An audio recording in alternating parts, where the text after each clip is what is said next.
Is that working? Okay, that's different now. Okay, so good evening, everyone. Welcome to this event organised by the Graduate Institute Centre for Trade and Economic Integration, of which I'm the Executive Director. This event is organised as part of an ongoing programme that we have entitled Thinking Ahead on International Trade. And this evening, we have the Continental European book launch of Richard Baldwin's book, The Great Convergence, Information Technology and the New Globalization. Now, it's always a pleasure to hold a new book with thick paper and a jazzy cover, but what matters is what's in the book.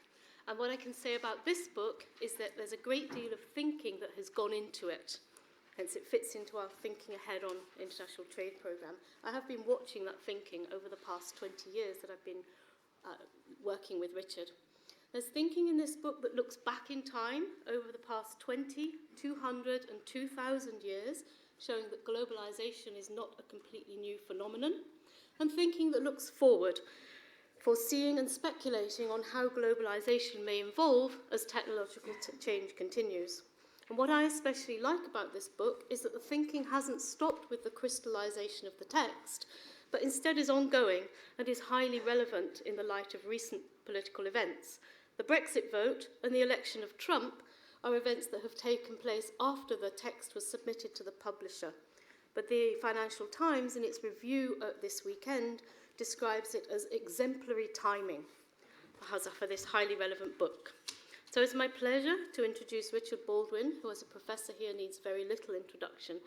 And you have a little text about him for those of you that want full details, but I'll just mention a couple of things. In addition to being a professor here, he's also president of CEPR, and he's founder and editor-in-chief of Vox EU, which seeks to distill cutting-edge economic research into 1,000-word articles for the benefit of busy policymakers. So very much his drive is about outreach to people who make decisions and to understand what's going on. And I think this is a book that sheds a great deal of light on what's going on. Richard has been thinking about globalization for over 20 years, and this book is a bit special because it distills thinking over that period into a set of clear ideas which are useful, maybe useful, in shedding light on some of the recent political events that have confounded many commentators. So for this evening, we have about 30 minutes for Richard to give a presentation, and then we'll have plenty of time for questions and discussions, so please keep your questions ready. So without further ado, please put your hands together to welcome Richard Baldwin.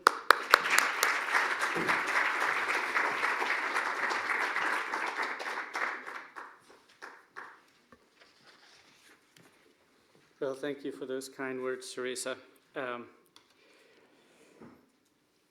Thanks also to all of you for coming here tonight to what I hope will be a conversation about globalization. In particular, I hope it's a conversation about your own views on what drives globalization and why it matters. I mean, after all, we're in Geneva, and the people here in the audience, almost all of you have spent years, if not decades, thinking about globalization, and many of you, I know you personally, your thinking matters. So it's one of the reasons I'm very pleased to be here tonight to discuss globalization with you. Practically what that means is my introductory remarks are going to take less than half the time so that we have plenty of time for question and answers.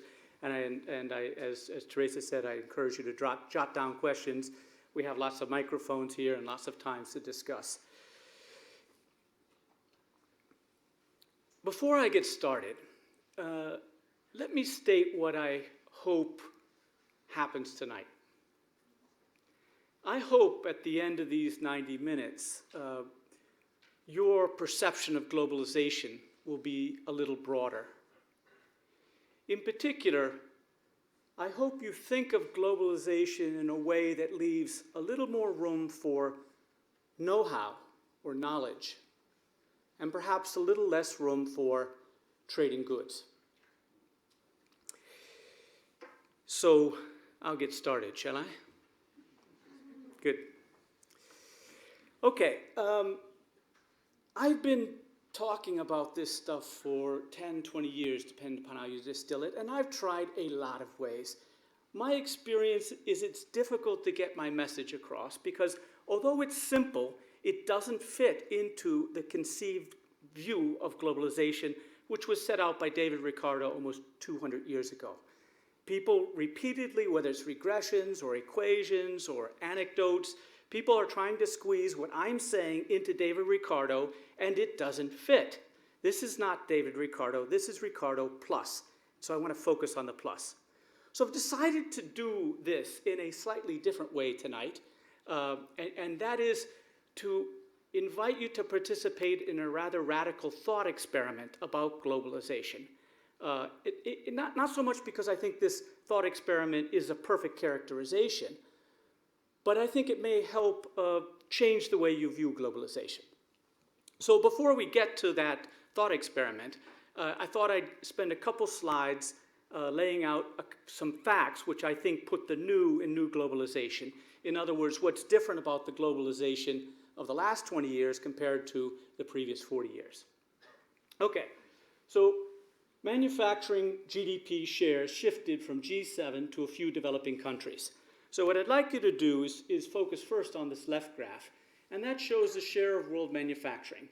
And at the top there, in the sort of yellow curve, we have the G7 share of global manufacturing from 1970 up to about 2014. And back in 1970, that was about 70% of all manufacturing production was in the G7. That declined gently up until about 1990, and then more precipitously in the last 2 decades, and now it's below half. Now, since these are global shares, the share loss of the G7 had to show up as a share gain somewhere else, and you can see, you won't be surprised, China was the big share gainer. China, which started at a tiny portion of the world GDP in manufacturing back in 1970, rose, and between 1990 and 2014, its share went from 3% to 19%. There was 5 other countries, Korea, India, Poland, Indonesia, and Thailand, whose share of global manufacturing rose by more than 1/2 of 1 percentage point. In other words, big gainers. And that's that green line. They gained quite a bit. Now, the interesting thing is that the rest of the world didn't change much. This is the other 200 countries, leaving out those 6 industrializing countries and the 7 decliners. Not very much happened to their share. So whatever's new about globalization, it is not something that's affecting all the countries simultaneously. Now please look at the graph on the right there. What this is, it goes back a little further in history from 1820 to 2010. 1820 is about when globalization started. And as you can see, this is the G7 share of world GDP. It went from about 1/5 up to about 2/3 by the early 1990s, and it's plummeted since. It's now back to under 1/2. In particular, it's below where it was in the year 1900. So that red line is what gives my book the title, The Great Convergence. We're well back on the way of reversing the Great Divergence. 3 more facts. Globalization's asymmetric impact and hyperglobalization. So the first is globalization was disruptive in the G7, an outcome which was relatively on display last week and also in June with Brexit. In particular, labor's GDP share fell while the reward to knowledge rose. And that knowledge rose both to people who had knowledge stuffed into their heads because they were highly skilled workers or highly educated workers, but also in terms of the value of companies that have a lot of knowledge-based capital. Amazon, Microsoft, Google, things like that. Their share of GDP rose. Globalization was cohesive in the emerging markets, however. The middle class flourished and 650 million people rose out of poverty. So globalization had very, very asymmetric effects. Third, many developing nations deindustrialized prematurely, as Danny Roderick calls it. It seems that a number of countries are deindustrializing at a point in their GDP per capita, which is earlier than was done before. And lastly, trade agreements changed. Trade agreements became very deep, and Danny Roderick calls that hyperglobalization. So what I want to do is see if we can't explain these globalization facts ignoring trade as a driving force. Now, to do that, we're going to conduct a little thought experiment, a what-if experiment, and that is based on one question. What if globalization was about knowledge flows instead of trade flows? And I hope you appreciate that this is going to be blue skies thinking. So it doesn't get any bluer than that. Okay. Now I'm going to be extremely clear, and I would like you to give me 3 premises.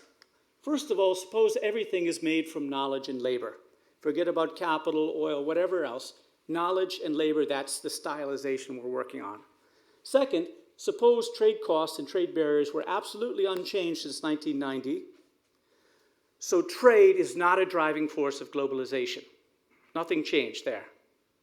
But suppose in 1990 some pipelines opened up that allowed knowledge to flow across borders. And as we'll come along a little later in the evening, we'll call those pipelines global value chains. But for the moment, they're just pipelines. Now let's look at the pipeline pattern that we are assuming in this thought experiment. So the US had one to Mexico and China, Japan had one straight to China, and Germany had one to China and Poland. That's the pattern.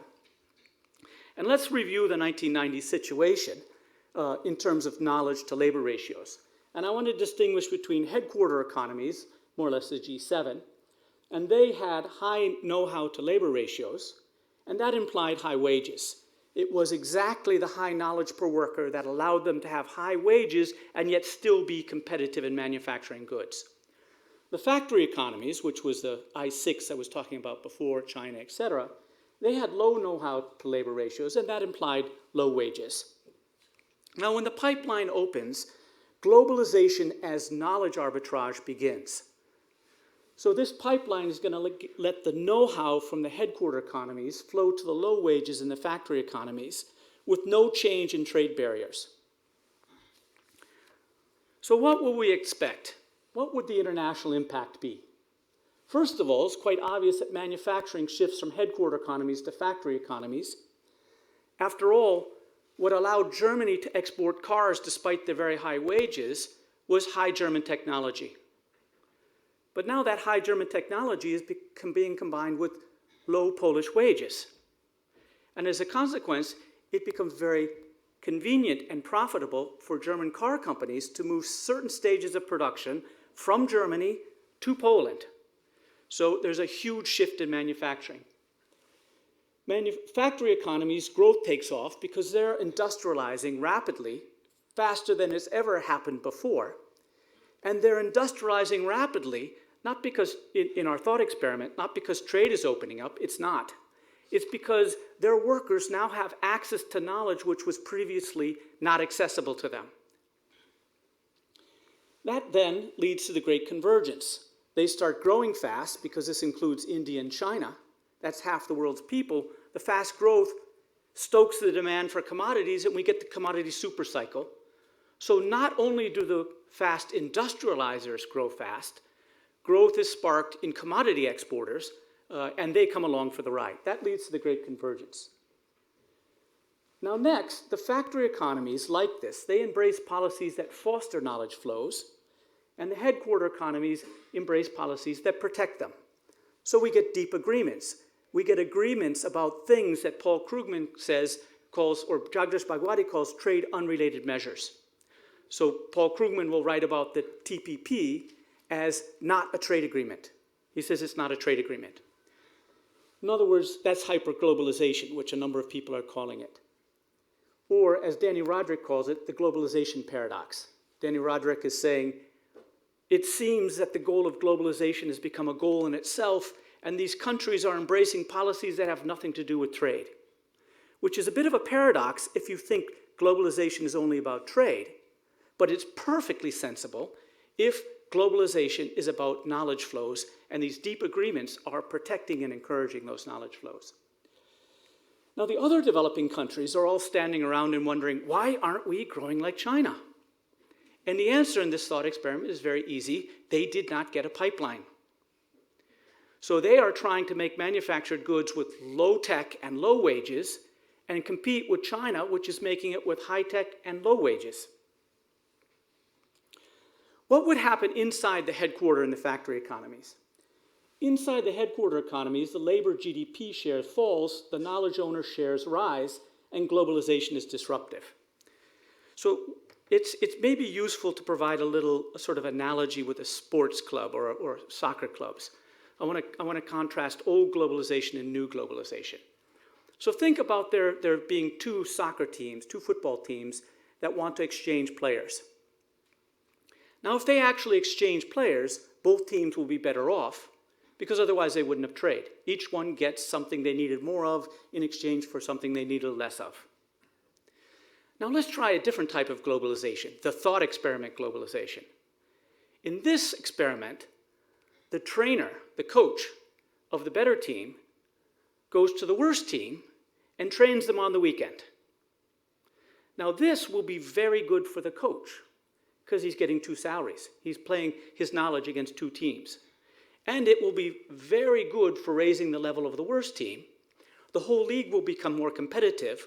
What is not at all sure is that the players on the best team will be happy about this. So that globalization in this is disruptive because it has essentially put workers in G7 traded goods sectors in direct competition with low-wage workers using the same technology that they're using. That never happened before. That's not in Ricardo. In the factory economies, the middle classes flourish. It's like extremely rapid productivity growth, which we all know is what is the source of growth. Hundreds of millions come out of poverty, and globalization is cohesive. If you go to many of these countries, everybody is 2 or 3 times richer than their parents and maybe 10 times richer than their grandparents. So what's to complain about globalization? You know, maybe you had to break some eggs, rural, urban kind of stuff like that, but by and large, globalization is a wonderful thing in the emerging markets. Okay, now I don't want to leave you with that as my view of globalization. That's an extreme thought experiment. Although I would invite you to reflect upon the fact that you have probably before tonight been quite happy to do the reverse. Especially the more economics you know, you are quite happy to assume that globalization had nothing to do with knowledge and only to do with trade flows. In fact, you've probably been thinking about the world in which there were no knowledge flows between countries, only trade flows. So this is a radical experiment. What you have been doing is a radical experiment in the other way. So, but I want to sort of integrate it. The book is presenting a broader view of globalization in which this gets weaved in. So then the question is, how do we put knowledge back in the box? I did spend a lot of time on these photos, so I do hope in the box you get it. Okay. All right. Thank you. So the idea is, how do you incorporate knowledge back into the traditional view of globalization? Now, the way I would like you to think about this is this broader perspective on globalization, to focus on 3 costs that form 3 constraints on globalization. So just in case you want to know, I have trouble communicating these concepts to a wide audience, so I have decided to do it with cartoons. Actually, when you're a grown-up professor like me, we call them infographics, and you pay for them.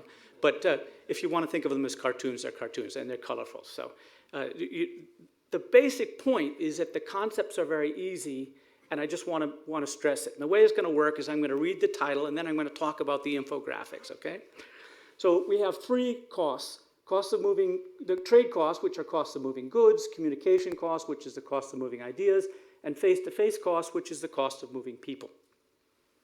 Now, before globalization got going in the early 19th century, all 3 trade costs were high, and as a consequence, production and consumption were forced together. Basically, people were tied to the land because they were eating the food they grew, and any kind of goods they need were produced within walking distance because it was impossibly expensive to trade for anything else. Now, globalization starts around 1820. The steam revolution in Pax Britannica lowered the trade costs of moving goods, so the train lowered the trade costs, but communication costs and face-to-face costs stayed high. Now, I call this the cascading constraint view of globalization because the order in which the costs came down had momentous effects. And in particular, we're going to focus on high costs of communication. So low trade costs made high volume trade feasible. Comparative advantage made it profitable. So we went from this, where everything was basically a village and bundled together, production and consumption bundled together because of the high cost, to that, where it's unbundled. Consumption and production could be done far away, and trade starts on an international scale. That's the received wisdom view of globalization. That's trade theory. We went from autarky to free trade. Countries specialize in what they're good at, and trade happens. End of story. That's it. That's Ricardo. But something was caused by this, which was somewhat paradoxical. Production clustered locally as markets expanded globally to reduce communication costs, not trade costs. So here we have a small world and small factories, and as the world got bigger, we got big factories micro-clustered in the G7 countries. Basically, when you could sell to the entire world, it was useful to adopt highly complex, large-scale manufacturing techniques, which are very, very complex. To simplify the coordination of that complexity, they organized the activity inside the same building. But that was not to save trade costs. That was to save communication and face-to-face costs. So we got micro-clustering even as production spread globally. But that's not the end of the story. The micro-clustering fostered innovation, starting the bonfire of innovation and modern growth was ignited. So here we had production before, when it was a butcher, a baker, and a candlestick maker in every single village. It was dispersed. They might have an idea, but the ideas didn't come together, so there was no growth. And during this time, up until 1820, there was essentially zero per capita income growth for thousands of years, because the innovation didn't go. When you micro-clustered the innovation, an unintended side consequence was that knowledge creation became more valuable because you were servicing a big market. And it became cheaper because lots of people were thinking about the same problems right next to each other. And that innovation led to growth, which led to a bigger market, which led to more demand for innovation, and this whole bonfire called the Industrial Revolution got triggered. But we're not done with the cost of moving ideas yet. High communication costs meant that the northern innovation stayed in the north and know-how imbalances appeared. So we started from a pre-globalized world where knowledge was relatively evenly spread around the world. If anything, it was much more present in India, China, Egypt, and the Middle East. But in any case, it was relatively spread out. And then, as knowledge started accumulating in the north, but staying in the north, we got this big imbalance where there was lots of know-how in rich nations and small in poor nations. Okay, the result then was the Great Divergence. So this is the graph of global GDP shares from the year 1000 up to 2006. As you might guess, somebody made up this data from 1820 back to 1000, and it's Angus Madison, a very famous guy. Some people disagree with that, but it's probably the best we have on a global scale. But all it does is it say India and China had about half the world's GDP because they had about half the world's population, and per capita incomes weren't that different because the Industrial Revolution hadn't happened yet. So this first part is the Great Stagnation. The micro-clustering triggered the Industrial Revolution, which led to the Great Divergence, and the G7 went, as we saw before, from a fifth to two-thirds in almost 170 years. China and India's share plummeted as the reverse happened. Okay, now, revolution in information and communication technology, ICT, lowered the cost of moving ideas. So this is all the stuff we like now, internet, cell phones, web-based coordination, and that lowered the cost of communication. So now we have a lower trade cost and lower cost of communication, but the face-to-face trade costs, the face-to-face costs are still relatively high. It's expensive to move people between places. Now, the lower communication costs made offshoring feasible, and vast wage differences made it profitable. So we went from the situation of micro-clustering in the G7 to production unbundling across the world. Now, this is something that's been noticed widely. It started across the US-Mexican border and in East Asia all the way back to 1985. But most people are focusing on the wrong thing. They look at this and they see foreign direct investment. They look at this and they see trade in parts and components. They look at this and they see offshore jobs. But I would suggest that that is not the key to it. To ensure offshore production mesh seamlessly, G7 firms offshored know-how along with the jobs. So the cycle of innovation that used to happen only in G7 countries now is crossing borders. So knowledge offshoring, in my mind, is what really changed when the new globalization started. It was the fact that a Canadian company like Bombardier can move the production of the tail of one of its business jets from Canada to Mexico and be sure that that tail would be of the right quality and fit perfectly with the other stuff that's made in Canada. Now, you can be sure they are not using Mexican technology to make that tail. Of course not. They have to offshore the knowledge. And so this new globalization is characterized by know-how crossing borders, and that know-how then changes the comparative advantage of Mexico. So the new high-tech, low-wage mix shifted manufacturing and know-how massively to a handful of developing nations, those who got the pipeline. So this unbalanced knowledge becomes more balanced, and the result is the Great Convergence. So as the knowledge flows from the G7 to these handful of developing countries, sometimes called emerging countries, the shares start to equalize extremely rapidly, and way more rapidly than before, because it's not about opening up trade in goods in which you have to build new factories, you have to build new ships, new ports. This is moving knowledge from one factory in the north to another factory in the south, and it can happen extremely quickly. Okay, so that's the broader view of globalization in cartoons. It's how I want you to stick knowledge flows in with the traditional view of globalization as involving trade cost. Please note that the third constraint is there, and we'll come back in a little bit about what might happen if the third constraint goes away. But in the meantime, let's talk about how this narrative explains today's anti-globalization in many rich countries. So the first fact is that the new globalization breaks the monopoly that G7 labor had on G7 know-how.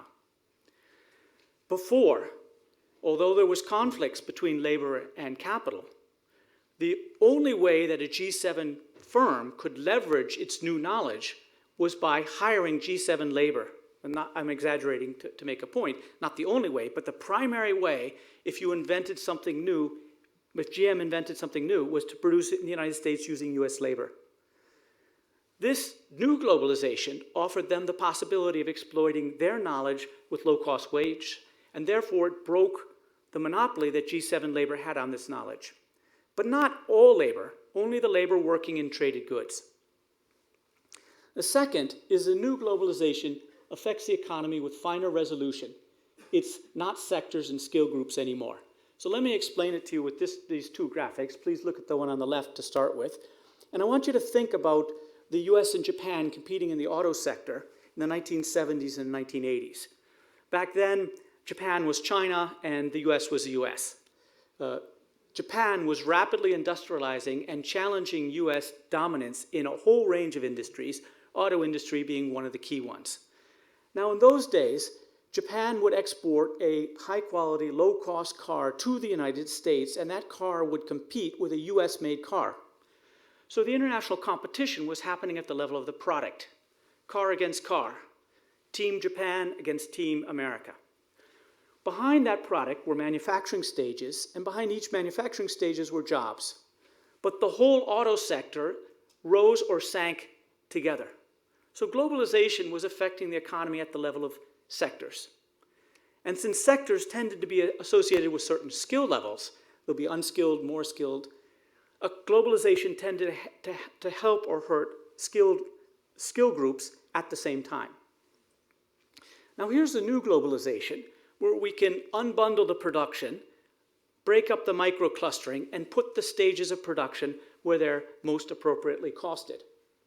So that means that the international competition can come right into the factory and take away that particular stage, manufacturing stage. And as that stage gets cheaper, the other stage is actually helped by that.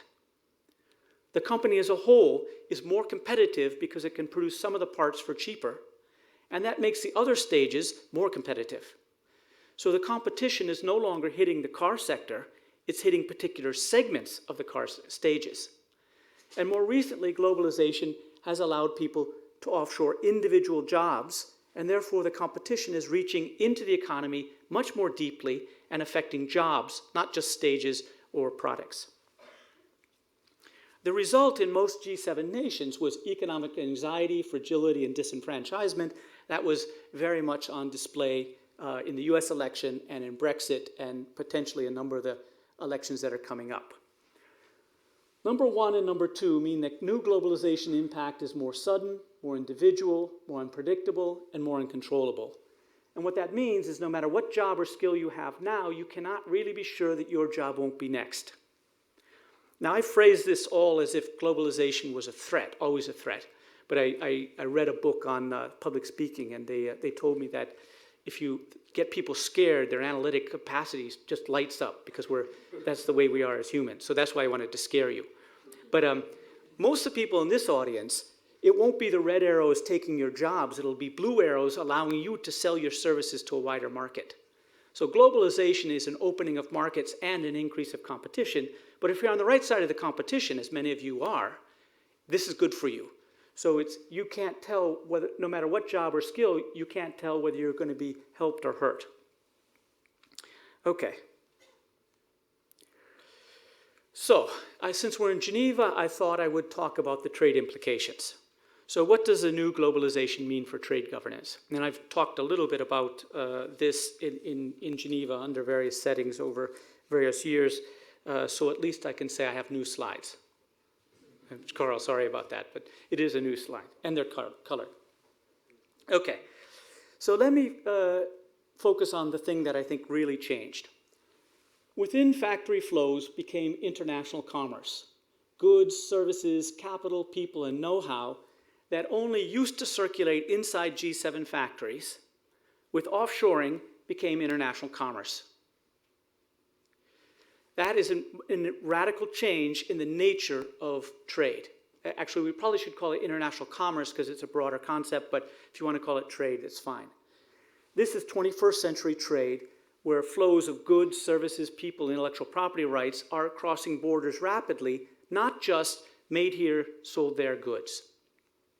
Now, that had two big implications. The first one is this: national competitiveness is denationalized. So what's happening here is the production offshoring with necessary know-how opened a new industrialization pathway for poor countries. They can join instead of having to build a supply chain. So countries like China and Mexico and Poland, they are able to do things that they could never have done before because they're mixing and matching the sources of comparative advantage for many nations.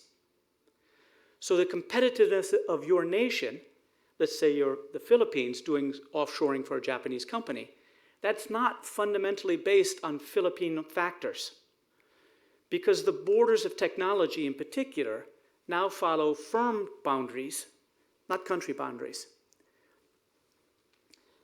For the G7 competitiveness now requires offshoring. In other words, importing is necessary for exporting, which Donald Trump will discover if he tries to shut off trade with Mexico. I was in Washington a couple weeks ago launching this on the 15th, and I was talking with Fred Bergstein and some of the trade guys at the Peterson Institute, and they tell a story about 9/11.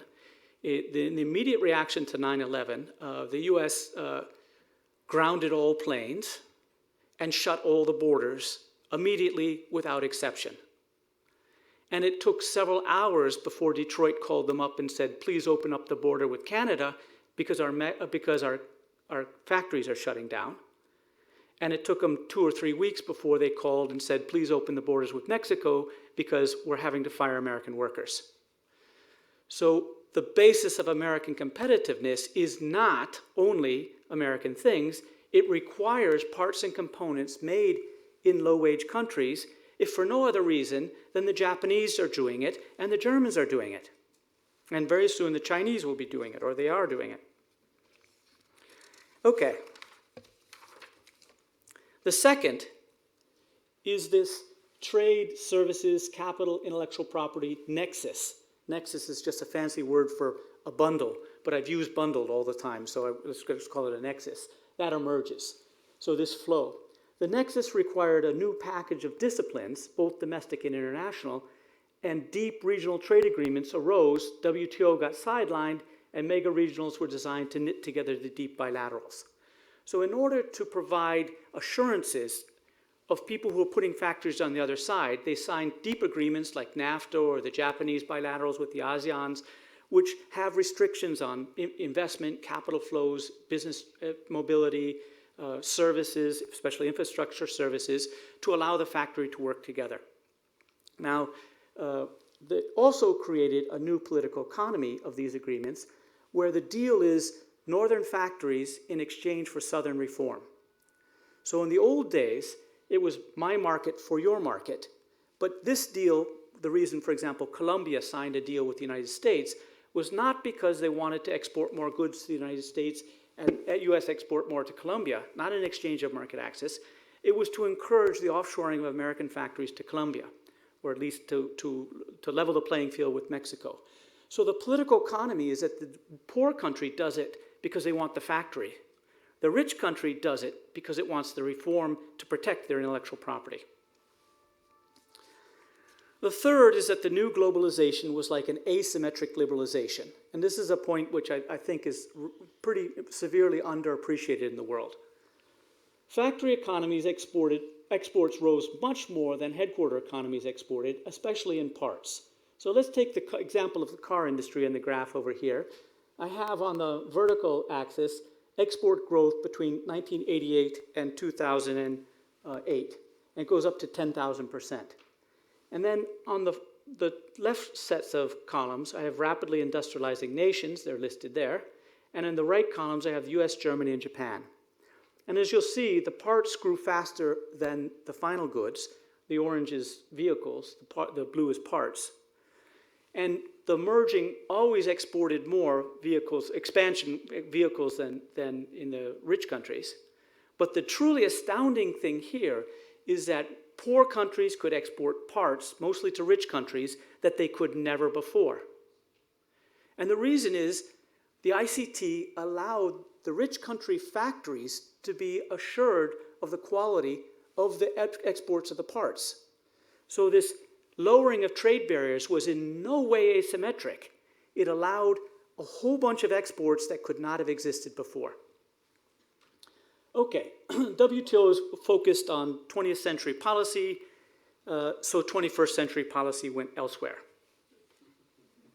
Since the problem is that only a minority of the WTO members are fully engaged in the GVC revolution, it's difficult to update the WTO agenda to include GVC disciplines.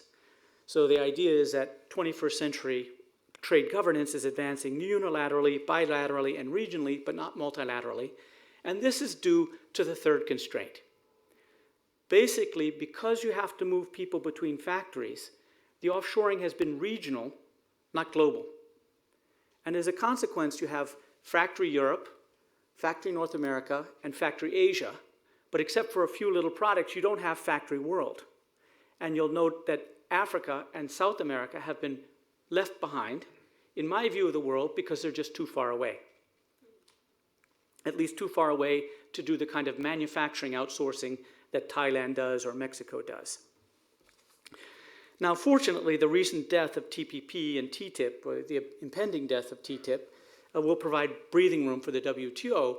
So let's hope with Ricardo's E15 initiative and Carl with getting the WTO involved, the WTO can get back into the business of multilateralizing the deep trade agreements. But I'm not completely sanguine on that. Okay.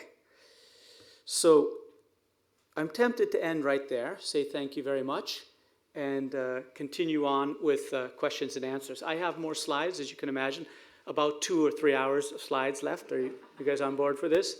But instead, let's just do Q&A, and maybe I can show you some of the slides if the questions come up. Thank you.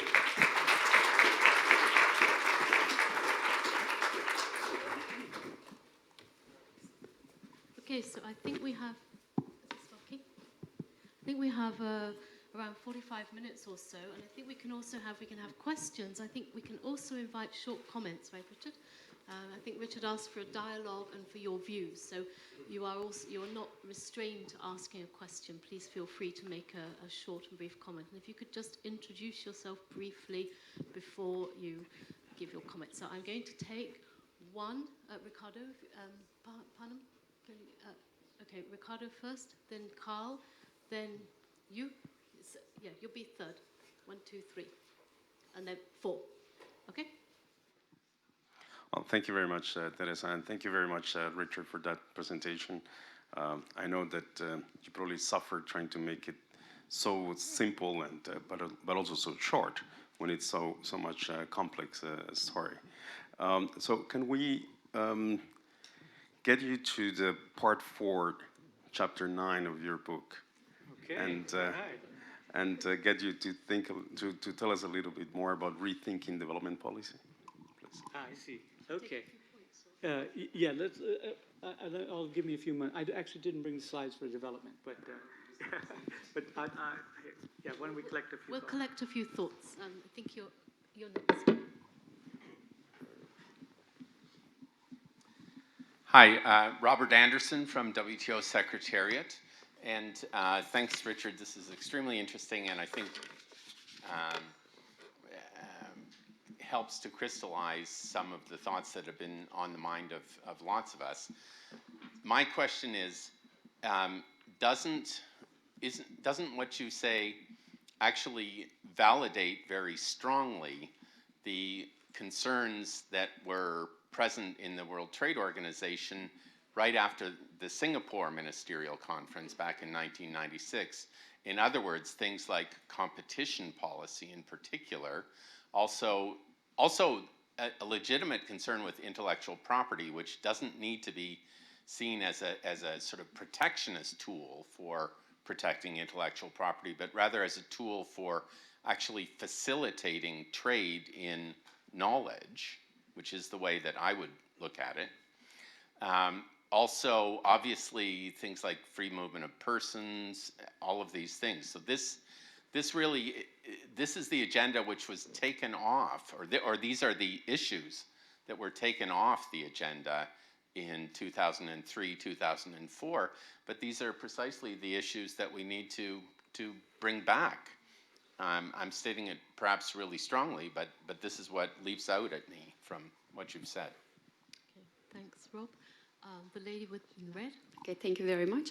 Defne Gönenç, I'm a PhD student in political science at the Institute. I have 2 questions, one based on social costs and the other one based on environmental costs to place on the table that you have shown us on costs, 3 costs.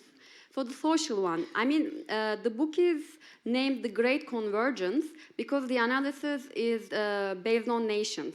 However, if we were to base the analysis on class, how would the name differ? Would you call it a Great Divergence? Because, I mean, the difference between rich and the poor is actually increasing both within nations and also globally. This is why actually, partially why Trump, for instance, won in the United States, because labor is not really happy how capital owners can actually accumulate more capital without even participating in the labor force. Because if we actually introduce international financial system, what we see is that people can make money out of simply money without participating in the labor. So how would a class-based perspective differ the name of the book? And if we have a look at the environmental costs, what we see is New Delhi and Beijing is actually converging because they are competing to be the most polluted city in the world. So what we see is actually a great divergence between North and the South in terms of environmental damage. Plus, because the world has been admiring without any question to Ricardo's comparative advantage theory, what we see is a great environmental damage in the world. Take, for instance, monoculture agriculture production and how much we have lost biodiversity because of this unquestionable agricultural practices. So if we are to introduce social costs and environmental costs to your table, how would the analysis differ? Okay, thanks. Question 4, I think that's you, sir, at the front. Yes. The microphone. Yanos Papantonio, I'm president of an Athens-based think tank and former economy minister of Greece. Well, first of all, I would like to congratulate you for this very brilliant analysis, which indeed produces new insight into what is happening with globalization and why inequity is more pronounced in the West rather than in the rest of the world, which has gained both in terms of welfare and both in terms of social cohesion. However, I have a question which may sound a bit naive, which is the following. If we define globalization, we essentially mean the freedom of moving goods, services, capital, and labor. And I agree with you that there has been a sense of succession in the opening up of these trades in ideas, in people, and goods and labor. But you seem to be implying that knowledge started to travel as soon as production became unbundled and firms in the West thought of splitting their production and realizing parts of it in countries where wages were low and information was lacking, but by lending them the information, they could take advantage of the low cost. Now, my question is this. You see, for this to happen, foreign investment must take place.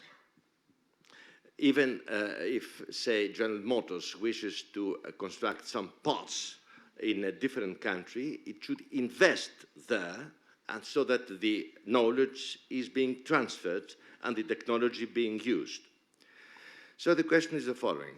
In previous stages of globalization, where capital was moving freely, say 50, 60 years ago, and foreign investment was taking place as whole factories were being transferred abroad, did not this also imply a free movement of ideas as the one you now suggest is something new? In other words, what you present as being new is not really new. It's an evolution of something which is older. Now, if you wish to really reinforce your point that this is a qualitatively different freedom of ideas traveling, or ideas travel than the previous one, I suppose you would have also to argue or to prove or to show that the amount of foreign investment that is now happening as a result of the unbundling of the production procedures and processes in the West is far superior than the foreign investment that was happening when such unbundling was not possible and firms in the West were forced to export the whole factory abroad, but with it also the knowledge that the factory embodied.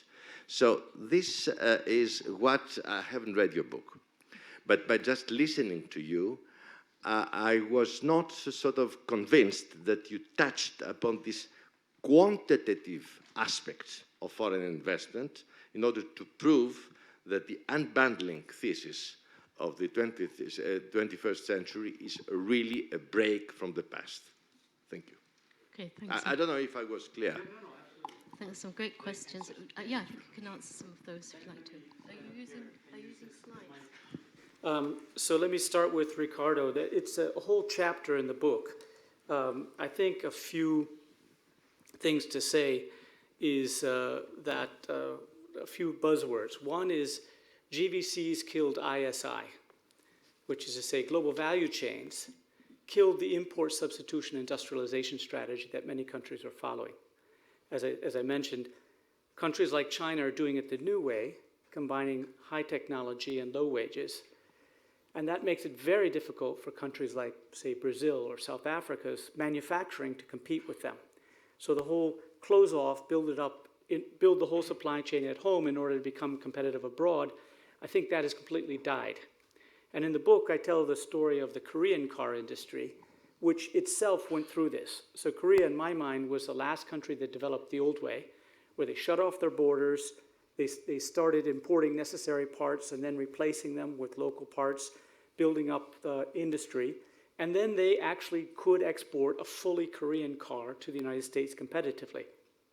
But around 2000, they switched over and they started creating their own value chains, and they started outsourcing production, importing parts, exporting parts. So they switched from old style to the new style. And I also have the example of Malaysia, who tried to do it the old way, and Thailand, who tried to do it the new way, and the difference. So that's part of it. The second bit is that, in some sense, the new globalization allows developing countries to do a big push in many small steps. So the problem now is to get one more factory or one more cluster. You don't actually have to get the whole car industry or the whole chemical industry or the whole whatever industry. You can do one step at a time. So the whole industrial policy promotion thing is less dangerous, less subject to capture, and less big. So the development strategy really, or industrialization policy, becomes cluster policy, and it's somewhat easier. Lastly is that the ordering, the development ladder, has been completely confused. So Taiwan was a classic one that went through, processed agricultural goods, apparel, textiles, electronics, etc., like that. And it was a relatively well-ordered sequence, which was sequenced because you built up competencies in the simpler products, sectors, and that then allowed you to be competitive in more complex sectors, and the range of competencies and the range of products would expand as you grew.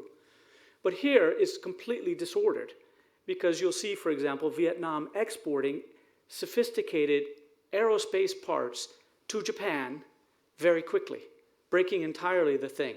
So the lesson there is focus on parts, not sectors. So that's a sort of in a nutshell. Rob Anderson, the Singapore issues are back. Yes, absolutely. So that's the way I'd like you to think about these 21st century disciplines. Those are rules of the road for international production networks. So in some sense, Krugman is right, TPP is not a trade agreement, or it's not primarily about trade agreement. It's not an old, I mean, there is some of that too. There's always 20th century trade. But the real big interest of business is to have a common set of rules for movement of goods, people, services, capital, all that sort of stuff that you need to keep the factory running. And TPP is especially useful because it crisscrosses all the bilaterals. So that whether you're going between the spokes, everybody has the same rules. And they would very quickly become the rules basically for everybody. So I think that is right. The trouble, though, is because of the third constraint, there's only 30 or 40 countries who have really joined the global value chain revolution. And as a consequence, when you talk about global value chain down at WTO, it's happened to me several times. I talked to the G20 in Australia, for example, and it's like half the room is like, well, of course that's what it's about. It's global value chains, that's how we industrialize. The other part of the room thinks you're doing Satan's work, and they call it the GVC narrative, and it's one more plot where the North gets the good jobs and we get the bad jobs. And that's the way they view it. There's a huge amount of misunderstanding in the world about how these things work. So the World Bank now has a whole segment of economists trying to help help developing countries make global value chains work for them, and hopefully that will change over time. Political science student, thank you very much. I'm going to talk about one of my untalked about slides. See all those slides you're missing? Oh my goodness, they're so wonderful. There we go. Okay. So this is part of the end of the thought experiment, which I skipped. So this is Branko Milanovic's elephant chart, which was the chart of the year this year, and probably will be for the next few years. And so what he does is looking by class across, it's not quite by class, but what it is on the vertical axis, you have percent income rise between 1988 and 2008. I didn't coordinate with him, that he chose those dates. And over here, you have the individual's position in the 1988 global income distribution. So it's not country by country, it's person by person. So Milanovic got the income distributions by countries and mixed them. So these are the poorest people in the world, and over there are the richest people in the world, regardless of where they're living. So with his data, he shows that the really, really poor did not grow very much in these 20 years. The people who really had the bonanza was, at point A, the middle class in China, India, and the other emerging markets, most of whom were in my industrializing 6. The G7 middle class down here saw no growth whatsoever. And in my story, it's because the technology that they used to have a monopoly on is now being used by those workers. So they experienced wonderful growth. These guys experienced a stagnation. And then, of course, the rich people, the rich class in the G7 who owns this knowledge, they profited greatly from it. So this idea of globalization as movement of knowledge explains exactly, I think, and it also explains why even inside a country like the United States, some workers are doing, some low-skilled, low-education workers are doing okay, and others are not. But the ones working in manufacturing who are now in direct competition with the low-wage workers, they're the ones not doing well. Moreover, because globalization is so sudden and unpredictable, nobody really knows what's going to happen next, so everybody's afraid. And then they become angry and frustrated, and they do silly things. I'd like to draw another analogy. How many of you know about Polanyi, Karl Polanyi? Now, Karl Polanyi was a philosopher right after World War II, and he noted that the Industrial Revolution was as disruptive to social fibers in rich countries as this, maybe more. So Polanyi's point was that the industrialization ripped up the traditional communities, ripped up the traditional relationships, commoditized labor, which had not been done before. And that class reacted, pushed back by embracing communism and fascism. So in Polanyi's broad sweep, it was the anger caused by the social disruption of the Industrial Revolution which led to fascism and communism, embraced by the people who probably were not helped by that. And I think the fear is that now that's happening again, and that the social disruption is leading the disaffected class to buy snake oil from whomever. So in Brexit, they decided it was the EU was the problem for somehow or another, but they elected a government who plans to be the leader of globalization. So radical openness, but somehow the EU is bad. On the other side of the Atlantic, they elected a guy a billionaire guy, stands in front of a gold elevator to take his pictures, but he says he's going to rip up the trade, and that's supposed to help them. Now that, I think, is just completely mad, and I do have slides for those. I'll show you back. I'm glad you brought it up. That is how not to address anti-globalization. So I hope you liked how I segued between your question and what I want to talk about. But anyways, here they are. So if you want to think about that rocket as the Trump Tariff Act of 2017, please feel free to do so. Okay, so let's look at the Trump Tariff Act of 2017 from this broader perspective of globalization. After all, if it's a better framework, it should help us understand things that we couldn't understand before. So the question is, will U.S. manufacturing stages rebundle, and will the rebundling take place in the United States or abroad? So what the U.S. is proposing to do is not to raise the communication cost, but to put up the trade cost, but only in the United States. So let's think about what that would do. Will that undo this unbundling, which has made everybody so angry in the deindustrialization and the job loss? Will it undo it? Now here's how to think about it. Raising U.S. trade barriers will not stop the offshoring of U.S. know-how, but will raise the cost of industrial inputs inside the U.S. So this infographic I actually did myself, so I hope you like it here. So this is a tariff wall, and people are trying to bring in intermediate inputs from Mexico and China in order to make stuff. The U.S. cannot make cars, cannot make planes, cannot make anything without imported intermediate goods, not even military jets. So what Trump would be doing is making all those intermediate inputs more expensive in the United States, but the knowledge is crossing the borders completely unimpeded. So as a consequence, the corporations have the perfect right to decide to make goods outside the United States, or a little more outside the United States, or a little more inside the United States. The logic of this would be, to avoid the tariff wall, US manufacturer stages would partly rebundle. Manufacturer partly rebundles in the US for domestic sales, but abroad for non-domestic sales. In other words, exports are partially replaced by US foreign affiliate sales. So because what this would do would not hinder globalization globally, it would only raise the cost of imported intermediates in the United States.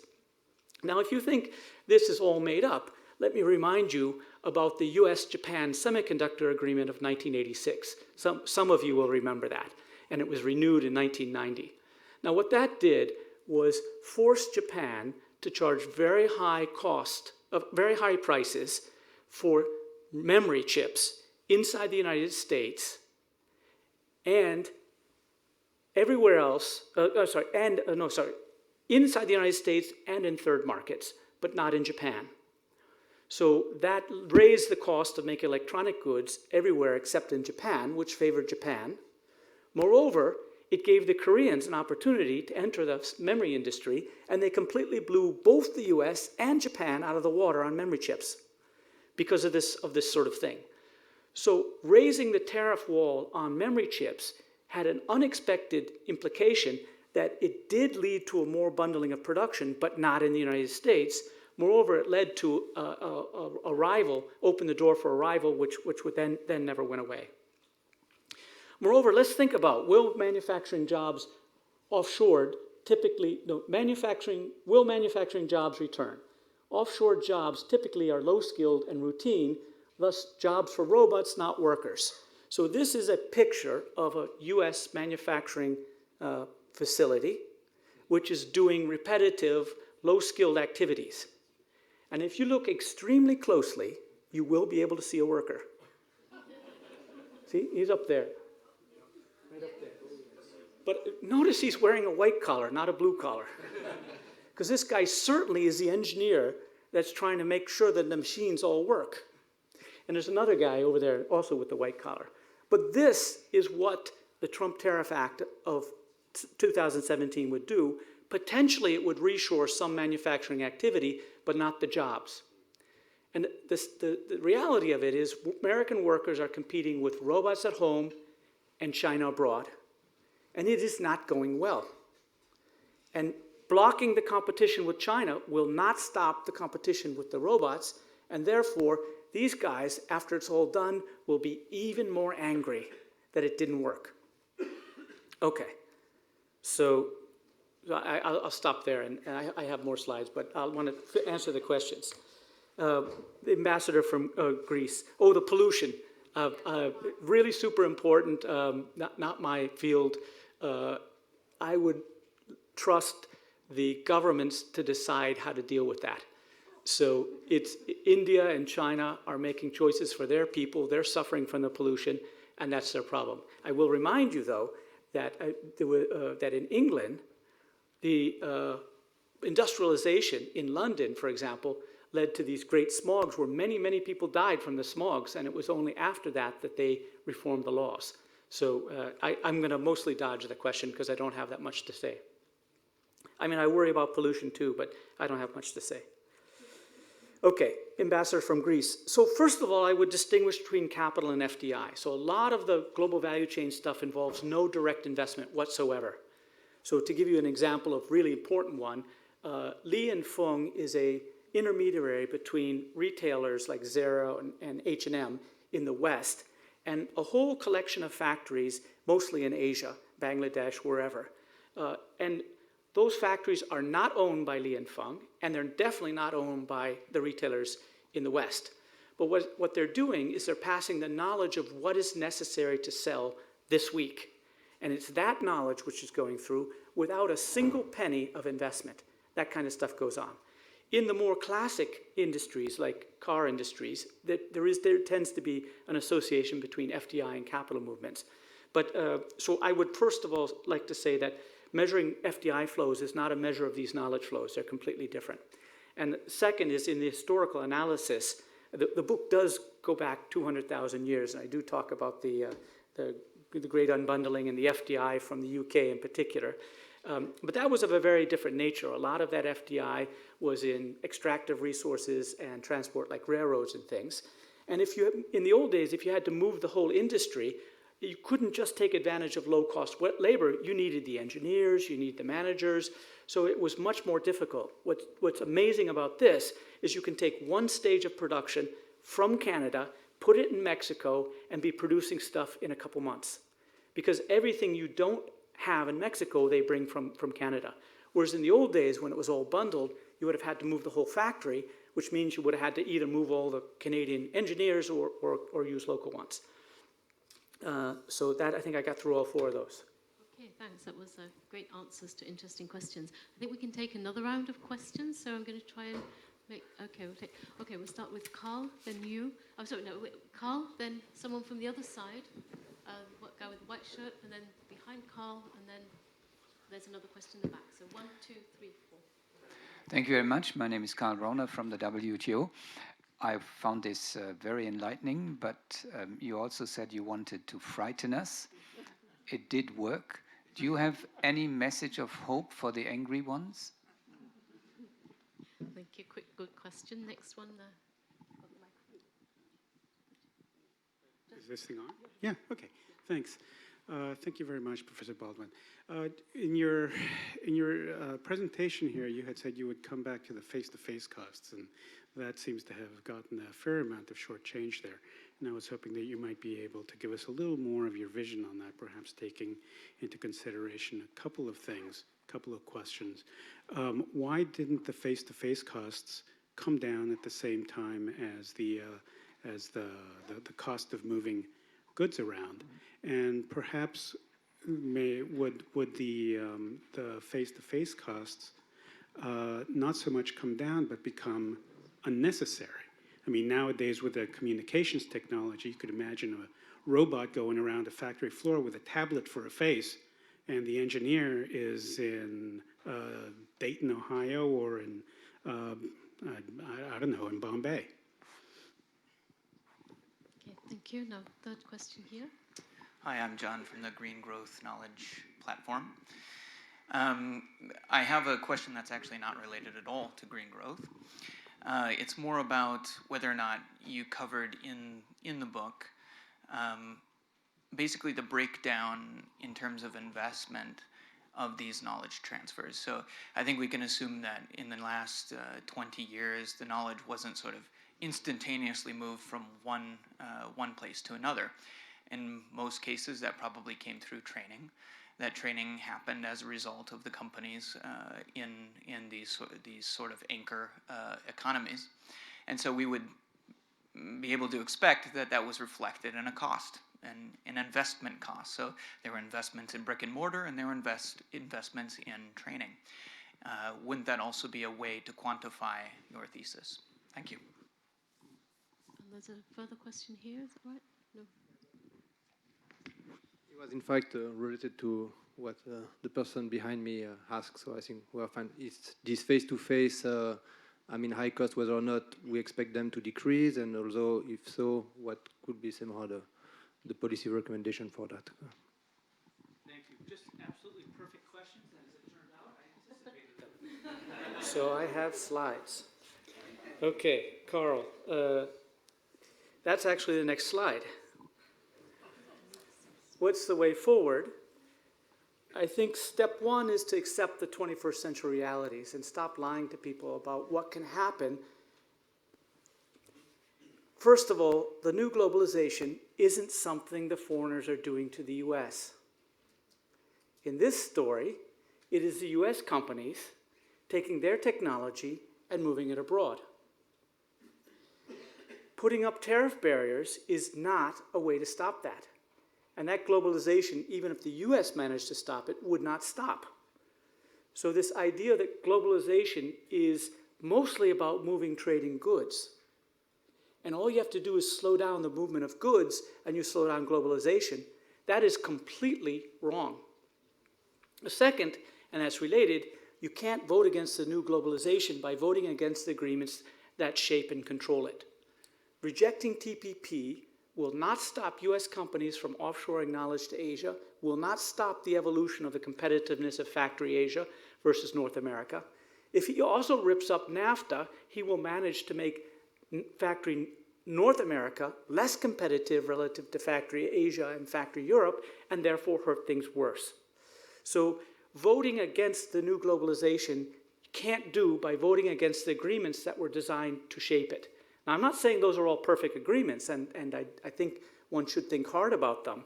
They certainly were meant, they were originally negotiated between very large countries and very small countries.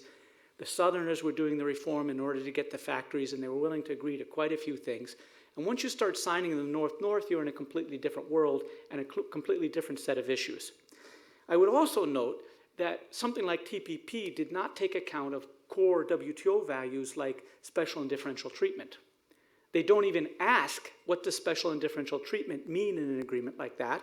And that's why I think multilateralizing some of those agreements, or at least having the discussion, would be useful to do here in the WTO, because it's happening, it's on the way. Old globalization tools that control trade flows don't work for new globalization knowledge flows. That's what I was talking about with the radio dishes and the wall. So now G7 nations must import to exports because comparative advantage is deindustrialized, is denationalized.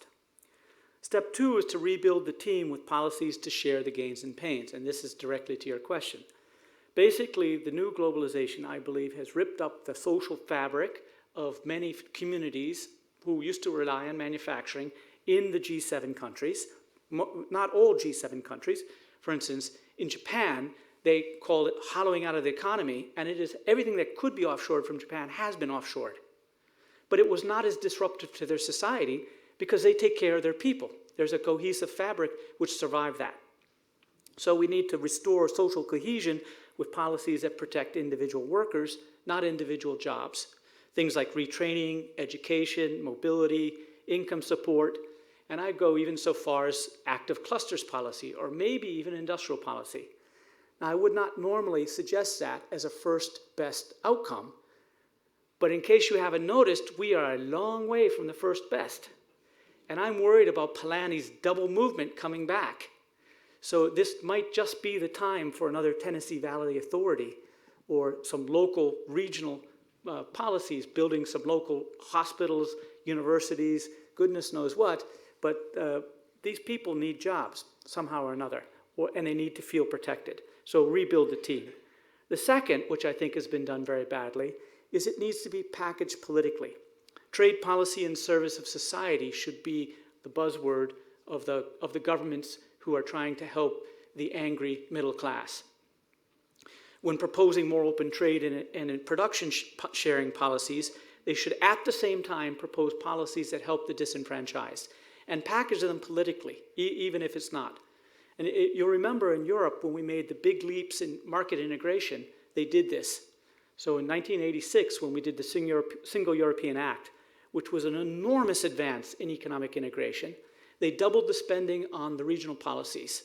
And that was a package. It was acknowledged that the integration would help some countries more than others and some regions more than others. And they said, okay, we understand this and we're going to double the spending. Whether that did any good or not, I don't know. But it was politically packaged. And when Maastricht, which was the next great leap forward in European integration, happened, they again doubled the spending on regional policies. So just simply the packaging would matter. And somehow or another, we've gotten to the idea that trade liberalization is very, very good, therefore we should pursue it. And social welfare is very, very good, so therefore we should pursue it. But we have broken the package, not in all countries. And I think it's worthwhile looking around at the advanced countries to see which are having real problems with the angry middle class and which are not, and why, because they're not the same. Okay, let me see. Now, face-to-face, thank you very much for asking that question. That's chapter 10 of the book. And in fact, you gave some of the main lines with remote intelligence, and thank goodness I brought slides. So here they are. Where are they? Here we go. All right, future globalization. Hope you like that one. In the US, I had a subtitle. It was, "We're going to need a bigger boat." And I really think that's true. I think globalization is going to be much more disruptive going forward. So this is the third unbundling, when the face-to-face constraint comes down, or as you put it very well, it's no longer relevant. Basically, a pipeline allowing labor services to cross borders without laborers. And those of you in the know will call that Mode 1 services. So this is the idea that technology will radically increase Mode 1 services. And this is a disruption that you cannot believe. It means almost every job in the North is in direct competition with workers in the South. So it could be really, really, it's not hollowing out of the middle of the skill, it's leveling the whole thing. So it could be very disruptive. So let me explain what I mean. So that book I told you about for public speaking, they said, scare them and that makes them analytic. Or tell heartwarming stories and that shuts them down. They get warm and fuzzy. And I'm talking about the future, and nobody knows the future, so I'm going to hope you go with your emotions rather than your analysis now, okay? So I'm going to tell a heartwarming story. Or is it a massive disruption foretold? So here's a story from the Times, November 12th. A surgeon saves Syrian lives by Skype. So this is a trauma surgeon who is following a live feed from operating rooms in Syria who are working on people who have horrible trauma, war-related trauma things. And he's telling them, that's a tendon, sew it to this one, that's a bone, put it over there. That's what he's doing. He's saving lives. But remember, Skype works both ways. This guy is doing remote immigration. He is providing his labor services in Syria without being there. But in a nicer world, or at least 10 years ago, the Syrian doctors were radically underpriced compared to British doctors. So maybe the Skype could have worked backwards, and the Syrian doctors could have been providing services for cheap in Britain. So technology allows unbundling of labor, and what I'm going to focus on is telepresence and telerobotics could allow individual jobs to be replaced by virtual migrants. That's a question mark. So here's what I'm talking about. Robots versus telerobots. So here on the left, we have a robot and artificial intelligence. I was in Japan about 15 days ago, and I took this picture in Ginza, which is the high-end street in Tokyo. And as you know, in every high-end store, there's these women who greet you. That's what they do. They bow and they get you into the store. They do nothing else. And there's one of them. It's a Burberry store, so she's wearing a Burberry. And they had this robot called Pepper, which is an emphatic robot, who was also greeting you. So there was two real greeters, human greeters, and a robot dressed like them. So I've been writing about robots, so I went in and took a picture, and you walk around and it looks at you and its eyes blink and it reaches its hand out. It almost looks human, very artificial. I think that's what puts the artificial in artificial intelligence. But in any case, the problem was it only spoke Japanese. or so I thought.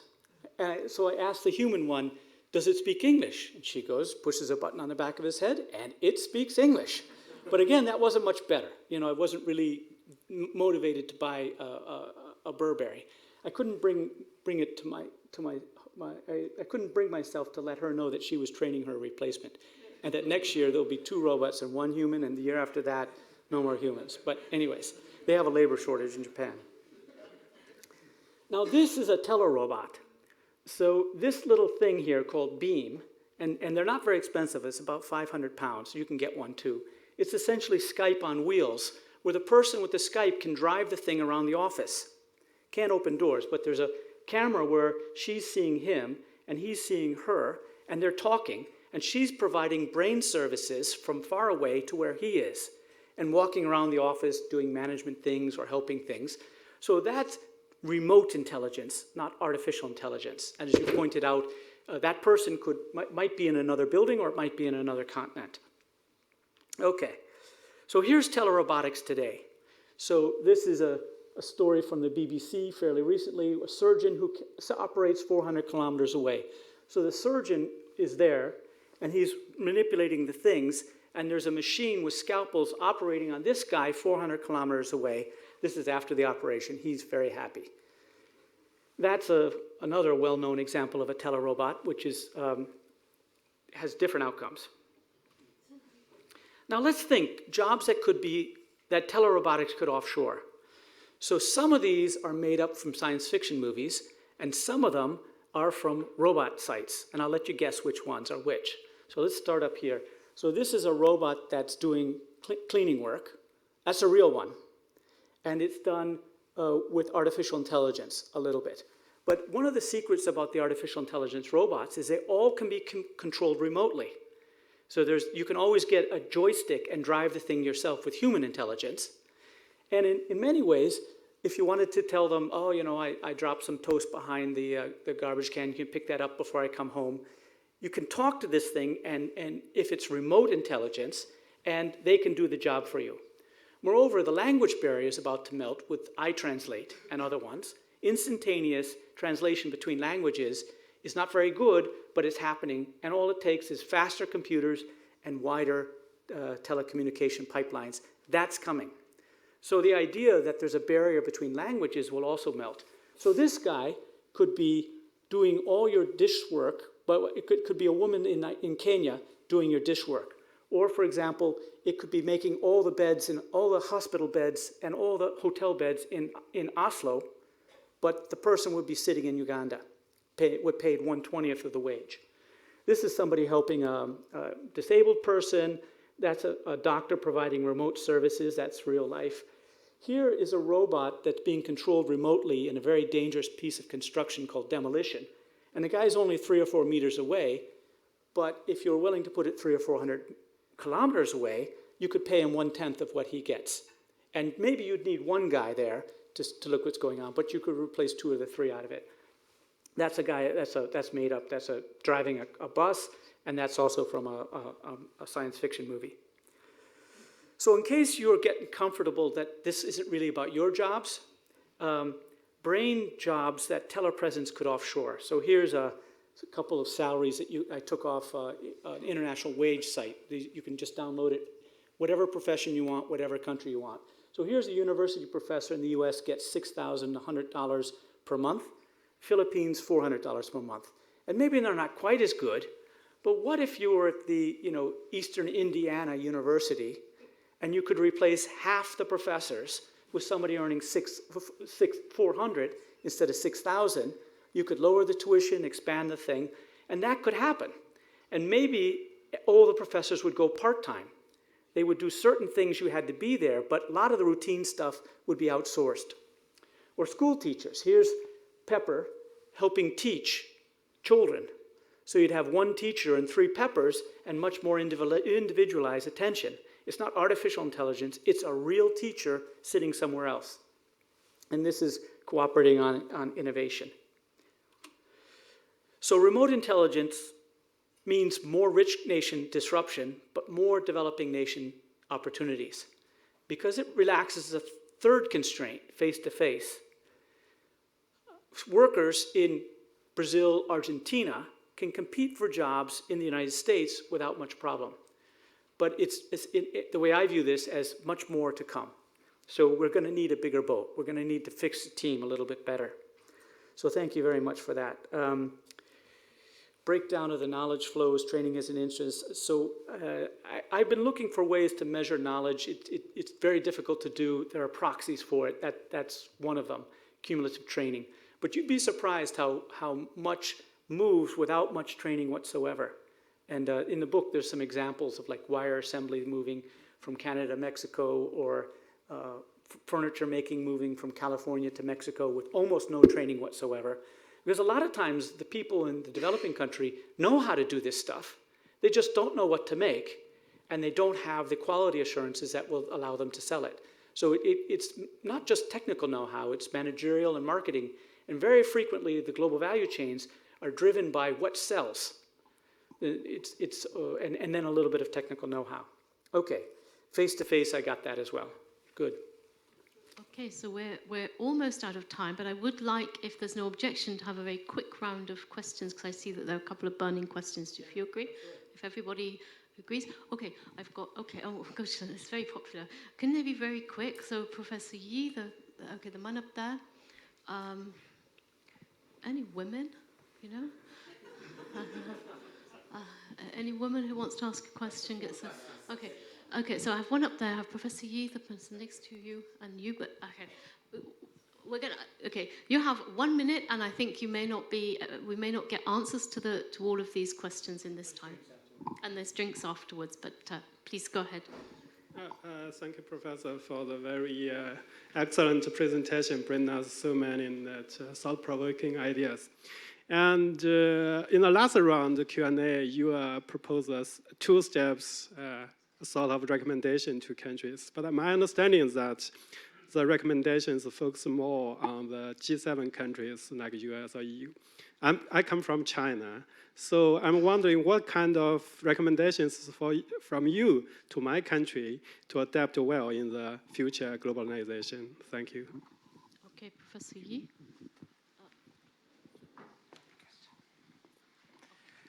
My name is Urs. I'm a graduate from the Institute, and I have a quick question. It's a big impact. How do you see the future of massive open university courses, which means using the internet intelligently for mass education, university, and better than we do it now, the future? Okay, question at the back. Yeah. Thank you. I'm Tawqir Shah, Pakistan's ambassador to WTO. While talking of 20th and 21st century WTO, many think that discussion on e-commerce and digital economy in WTO is critical for 21st century issues. Whereas a large number of LDCs in many developing countries think this is a sort of a Trojan horse being gifted to them, and they fear that this would not be in their interest because of digital divide and maybe some displacement, and maybe they get swarmed by imports. So what is your view, or how to build the confidence or the trust of the LDCs to get engaged in this debate? Thank you. Okay. So I think there was one more burning question. Yeah, okay. Yeah. Thank you so much, Professor Baldwin. Excellent presentation and very stimulating. We just had the discussion in our university in Sao Paulo, my name is Jacques Markovich, on the future of work. And what we did observe with ILO preparing the 2019 centennial is that there are specificities, spatial specificities. The Amazon, the Northeast, the Center West, the urban area. The way that we are presenting this, it seems that everybody will behave and will consume similar product with similar needs. And I wonder if there is not specificities that we should take into account when we look at the future of work. And finally, I was imagining Robert Baldwin speaking in 1500 with the Gutenberg Revolution, because at that time probably the books will promise the same type of mobility of knowledge. And we moved from 500 million to 7 billion inhabitants in a different direction, because knowledge would come from the periphery to the center of Europe. So what Robert Baldwin, looking at the Gutenberg Revolution and the digital revolution, how do you compare those 2 revolutions? So can you wrap it up in a couple of, are you able to? I'm so sorry, Richard. So sorry, please. Please wrap up in a few minutes, because I know people Been one of the more useful confusions throughout my entire life, that people think I'm my father. In the early days, it actually was useful because our citations were mixed up in the social science citation index, and much to my benefit. Okay, so focus on G7, but what about China? So, you know, China is a big winner from this, but China is changing. So if I was going to use this framework to talk about China, and actually I do, I talk to various pieces of the Chinese government once in a while, is China's going from a factory economy to headquarter economy.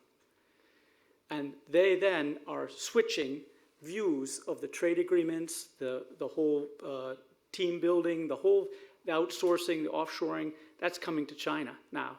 And so in some sense, what is happening in the West is going to happen in China, I think, in an accelerated way. So get ready for it. But there's no doubt in my mind that China is not really one of the ones suffering from this. It will be increasingly disruptive going forward, because it was based a type of industrialization which is evolving now. But that's all I would say. You're going from a factory economy to a headquarter economy, so you have to anticipate that, I think. The future of Moocs. So Moocs are definitely one of these telepresence things. And so I asked some of my students are here from my globalization class, and I asked them the other day, so how are you going to robot-proof or telepresence-proof your job going forward? What do you have to do? And I think the answer is that human interactions still matter. These are substitutes for it, but especially where networks of human interactions are important, it's very difficult to replace by telepresence.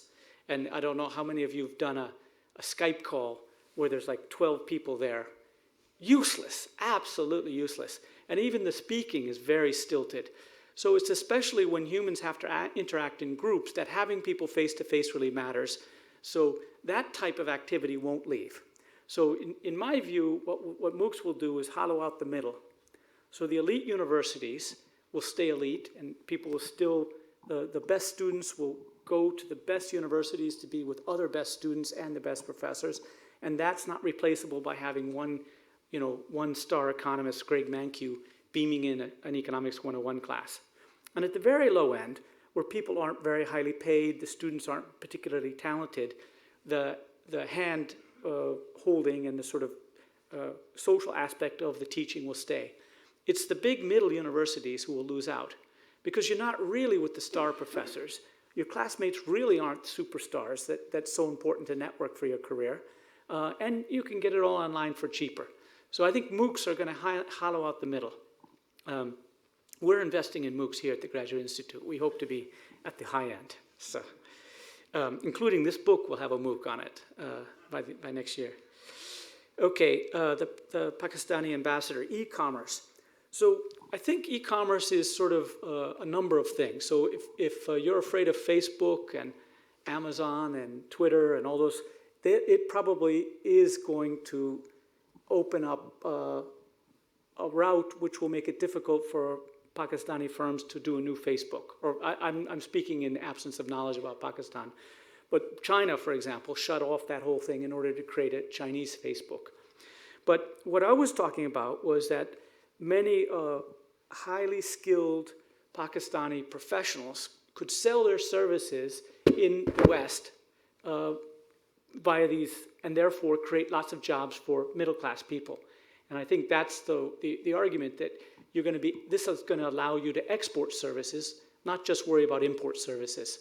And then there's that whole issue about data protection and data, that I wouldn't have anything to say about that. But I think the way forward for many faraway countries is to export services. Your comparative advantage is labor, which is high quality for how much it costs. And that, instead of exporting the people, as that's going on a lot, you export the services. So it becomes mode one. And I think if that gets going, that would be a good way to sell it. I don't know, is that convincing? No. Oh, well, anyways, it's best try. Good. Sao Paulo, specificities, absolutely, sure. I mean, I started the year minus 200,000, really. You know, this chapter 2 starts at minus 200,000. So, you know, I had to cover a lot of ground in 300 pages. And so I glossed over a lot of specificities. And my goal was to get you to think more about knowledge in the role of globalization. And I hope I've done that tonight. And then you will think through the specificities according to a more 21st century view of what globalization is and what can do. So, for example, when you think about why Brazilian industry is having problems, you'll think about it because the rapidly industrializing countries you're competing with, they're not doing it on their own. It's not just because you should have done something more like China.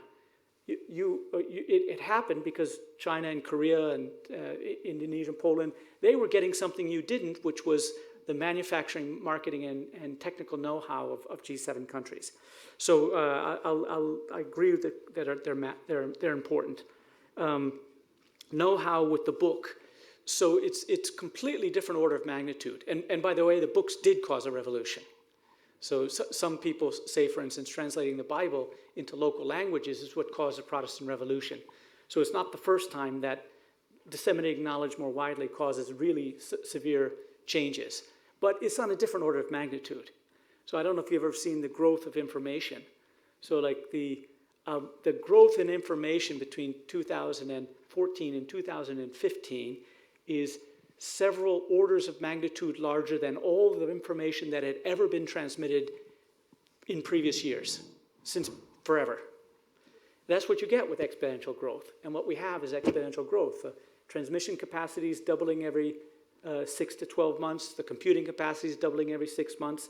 And you do that, and you get this explosive growth, which completely changes the dynamics. And just on my closing, it's important in one particular way. It's called the two generals problem. So it's an old problem in computer science, and it started from the old days when you had two generals who were trying to attack a city.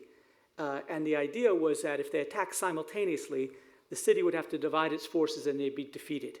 But if one went first and then the other went first, they would each be defeated.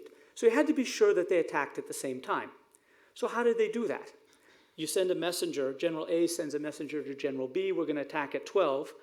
General A isn't really sure that General B got the message. So General B sends a messenger back to A, hoping it gets through, but General B is never really sure that General A got the message. You get the point here. Simultaneous communication solves the two general problems, which holds up an enormous amount of cooperation.